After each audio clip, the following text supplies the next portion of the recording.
G'day everybody, PJ here.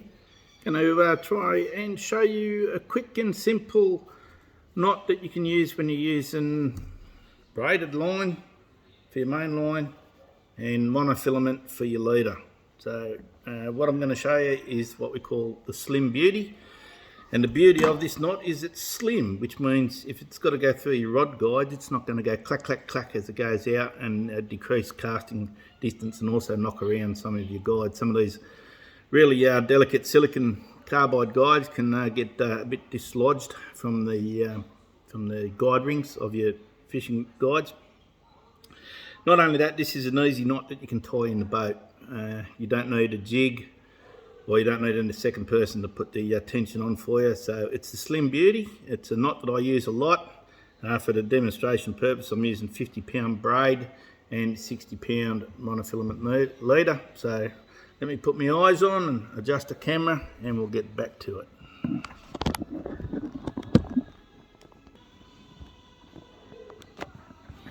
Okay, so first of all, with the monofilament, we tie a double granny knot. So that's just a simple loop that way once. That's your overhand knot or a granny knot. Feed it through twice. And then pull it down and you'll get a bit of a cradle, figure eight cradle with it. And just pull it a wee bit more. There you go. So it's got the figure eight. Now we just put a bit of moisture on that, and then with the braid, what I do with the braid is I pass it through one eye of the loop like so. If I can just get it there. It's a bit hard when you're doing it from reversing the camera. Come up through that loop, and then I'll just feed it back through the other one, like so.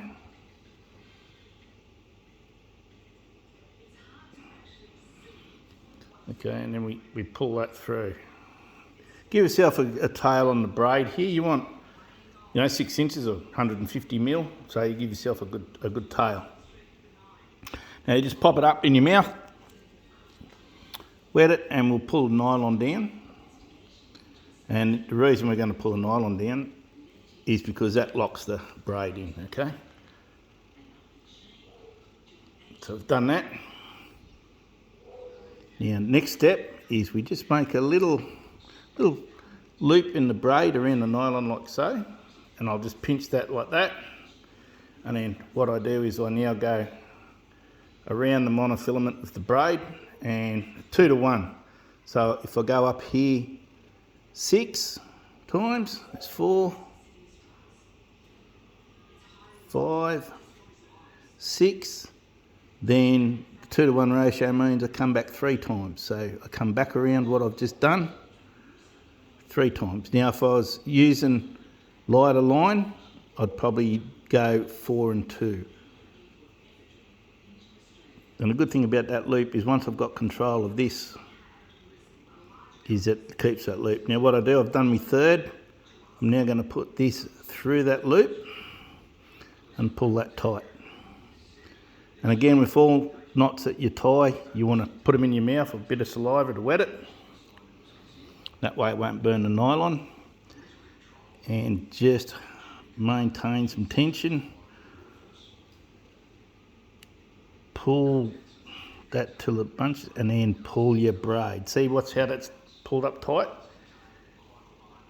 Now what I'll do is I'll pull harder on the main line of the mono here and the main line of the braid, and I'll pull that really tight. Take a good wrap.